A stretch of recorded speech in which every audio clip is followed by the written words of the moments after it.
Good morning, students. Welcome in this class. This is class 7th, subject Social Science, and as we are studying about history chapter 1, that is tracing changes through 1,000 years. Actually, in this chapter we are reading about the changes which occurred in the Indian society at a span of time of thousands years, means the changes which occurred in the Indian society during the time between 700 AD to 1700 AD. And it is the third lecture of this chapter, and in this lecture today we will discuss the topics like this: regions and empire, and languages and regions. But before starting the today's lecture, first we will recapitulate our previous topics in brief. Yes, students, as we studied in our first lecture that the changes that the changes in the languages and its interpretations come with the changes of times. So for that I have given you example of the Hindustan also and the foreigner term also. Like the term Hindustan, first it was used by Minhaji Shiraz in 13th century, and he used the term to mean the areas of Punjab, Haryana and the lands between the Gange and Yamuna. Actually, Minhaji Shiraz used this term in a political sense for lands that is constituting a part of the areas, or means the areas which were under the rule of Delhi Sultanate. This is there. But now if we see that in today's life the Hindustan term is used for the whole nation, means India, for the whole India, and the same for the foreigner. Like in today's life foreigner term is used for that person who is not an Indian. But if we take the example of the past, means in the past the foreigner term was used for any person who is strange, means who was stranger. Means if the person belonged to any other village, and means the village was the part of the India but he belonged to any other village, so that person was also considered a foreigner. This is there. And many sources are there which help us to know about our past, in which we have studied about the that coins, manuscripts, monuments, and these are very helpful for us. Like coins help us to understand economic condition of a kingdom, and inscriptions are also a significant source of information about India's past, and they are the written record engraved on the stones, pillars and copper plates or walls of the temples and monuments. And yes beta, monuments or the means building, they provide informations about the period during which they were constructed. So in this way that these sources are very helpful for us to know about our past. This is there. And but as we know that we are studying about the medieval period in this class, so means now we will study about the means which new regions or new empire that they rose up in this period, means in the medieval period, and which new language were introduced during the time period of 700 AD to 1700 AD. So let's start today's discussion. Yes, our first topic is there, that regions and empire. Yes student, many large states like Cholas, Tughlaqs and Mughals covered many diverse regions of the subcontinents in this period. Actually, during this period, means in the medieval period, or you can say the time period between 700 to 1700, many large states, many large empires which were known as like Cholas, Tughlaqs and Mughals, means they rose up, they came into power during these periods, and they were very large empire. Actually, one example is given in your book about the extent, means large empire. Actually beta, empire means that there were the two different things. One was their regional states and another was empire. Yes, regional states means with the small area, and when these many regionals were included, then they formed empire. This is there. So means empire means with extent area, large area. So here one example is given that a Sanskrit prashasti that praises, actually with a prashasti means that written records which were written in the praise of any ruler. This is there. So a prashasti is there which was written in the Sanskrit language, and it tells us about the Delhi Sultan Balban. And what it tells that he was the ruler of a vast empire that stretched from Bengal in the east to Ghazni in the Afghanistan. So from this extent you can imagine that how much long areas was with Balban, and included all of the South India. This is there. So understood the meaning of large empire, that means with very large extended areas. So many states were there. Whose were these? Like Cholas, Tughlaqs and Mughals. Means these were some popular or important empire during the medieval period. This is there. Yes, these large kingdoms conquered regional states often to expand their empire. What is there? Yes, but at that time what was there? All the rulers of these kingdoms means they used to attack on the regions of the other ruler. Actually, always they wanted to extend their kingdom. For that, they attacked on the small regions and on the kingdoms of the other rulers to extend their empire. This is there. And the people of different region like Andhra, Kerala, Karnataka and Gujarat that apparently fled before his armies. Means actually what is there, it is told, means the people of these areas like Andhra, Kerala, Karnataka and Gujarat, actually they were not so powerful. Okay, and always they fled means run away before their armies. Whose armies? Like the under the empire of the Cholas or Tughlaqs. This is there. Yes. Now, Cholas, Khaljis, Tughlaqs were able to build an empire that was pan-regional, means spanning diverse region. What is the meaning of there, beta? Yes, try to understand it. Actually, as I told you that Cholas, Khaljis and Tughlaqs, that they were able to build an empire, means they had a very vast empire, extended areas.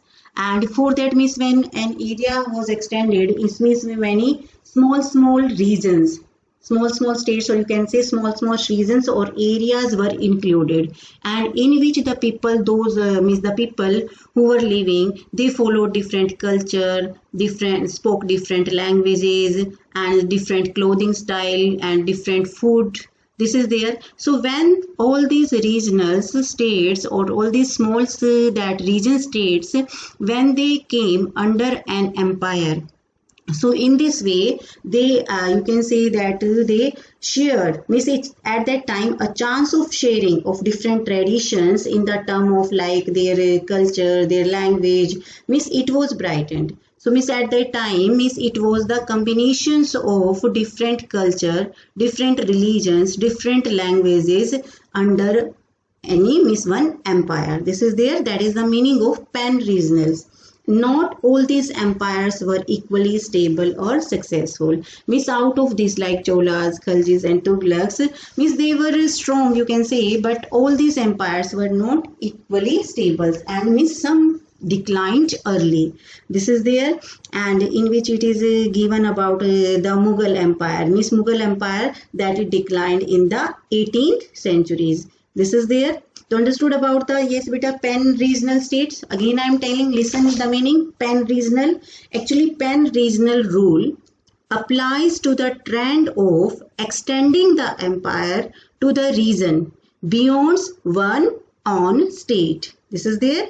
With the decline of the Mughal Empire, I was told that in the 18th centuries, many regional states merged, means came together, and in this way, there was a chance of sharing different traditions, like the in the term of economy, culture, language, it was brightened, and people knew a lot of new things, manners, etc. without losing their own culture and identity. Means they were following their own culture also, and they were that adopting the culture, language of the other people also. Yes beta, here I can give one example. like if you see that in our society, Hindu society, that parda pratha means covering the face, or in local language it is used ghungat. Commonly it is seen in our society. Actually, this type of system came in Indian societies or Hindu society with the arrivals of Mughals or Muslims. As we know, and in our today's life also we see that this time also that the women in Mughal, or means in the Muslim cultures, they covered their face with a piece of cloth which is known as burqa. Always they cover their face. And in our Hindu society also, if we see that the in some areas, mostly in the villages, that ladies cover their face with a cloth which is known as like ghungat. This is there. So in Indian society, this system came with the arrival of Muslims. This is there. So in this way, means they shared their own cultures and the means customs, rituals of the other regional groups also. This is there, means that is the pan-regional. Pan-regional means like means the rules applies to the trend, customs of extending the empire to the regions beyond one's own state. Means under one state that there is a trend of different or extending empire or regions. This is there. Yes, students. Now, when the Mughal Empire declined in 18th century, it led to re-emergence of the regional state. This is there? Yes. Means after the Mughal Empire, many other small you can say pan-regional states occurred in the Indian society. And this for that across of subcontinents regions were with the legislatures of the big and small states that ruled left over them.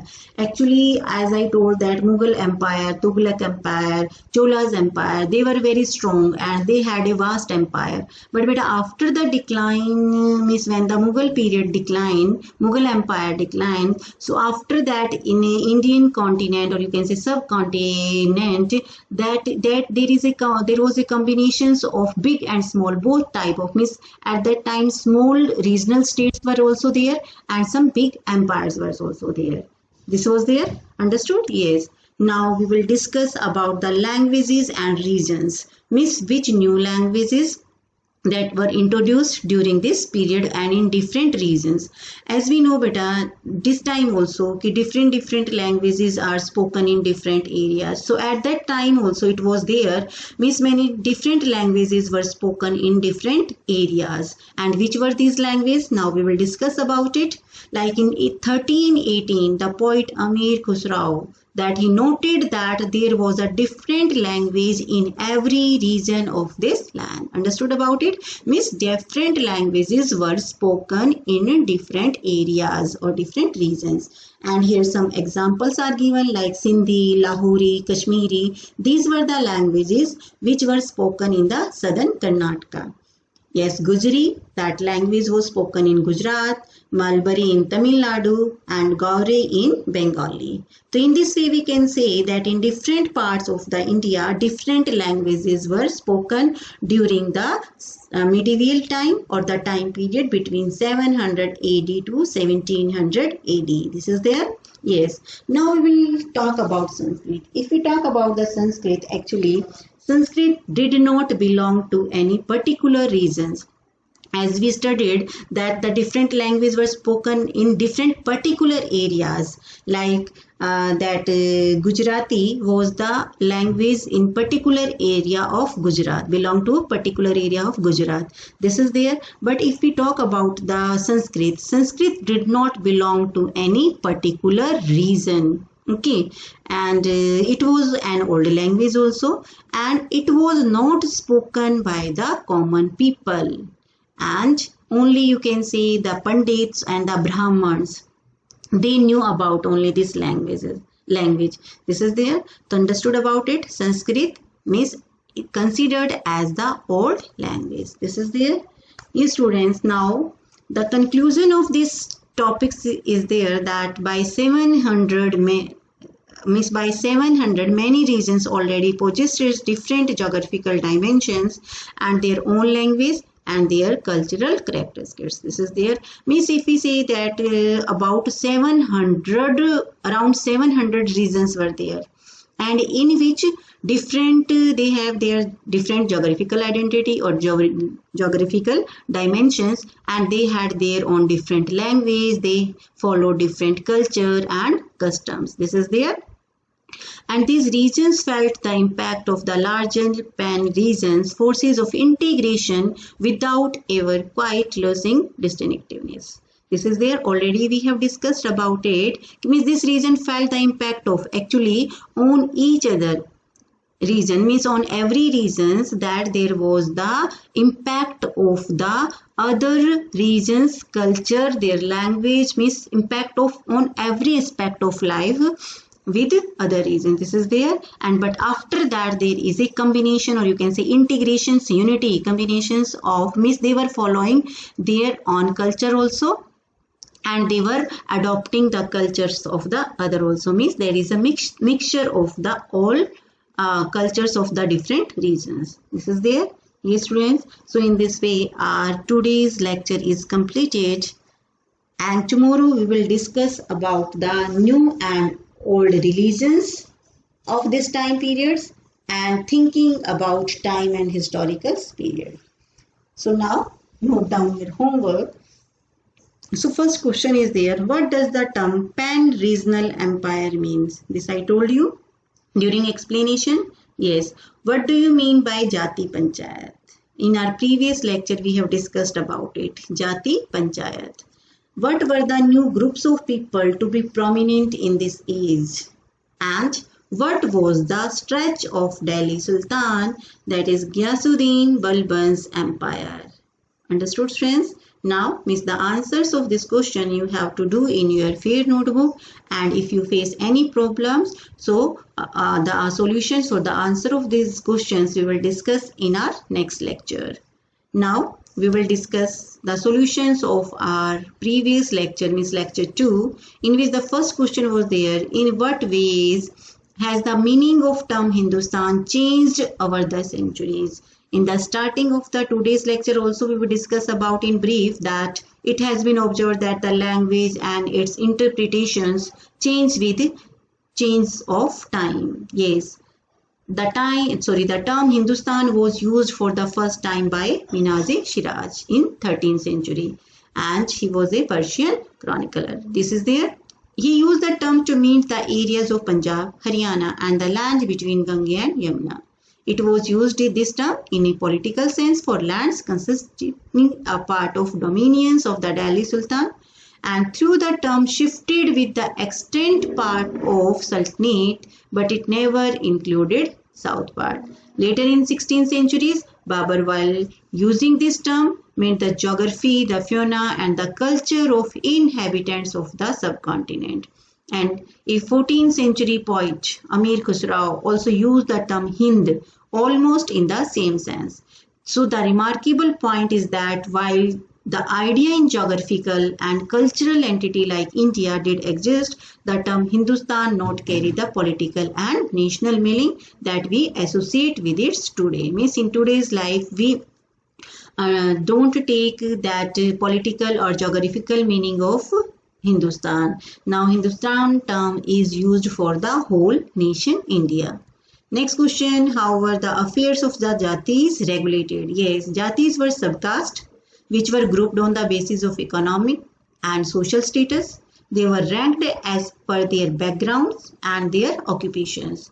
Ranks were not fixed permanently. They varied as per the power, influence and resources controlled by the members of Jatis. Yes, hence the status of the same Jati could vary from the area to area. Jatis had their own system of ruling. They framed their own rules, regulations, and for managing the conduct of their members, and assembly of elders was responsible for enforcing these regulations, and this assembly of elders called Jati Panchayat, but Jatis were also required to abide or to follow by the rules of their villages. Understood? Yes. Our next question. List some of the technological changes associated with this period. Means during the medieval period or the time period between 700 AD to 1700 AD.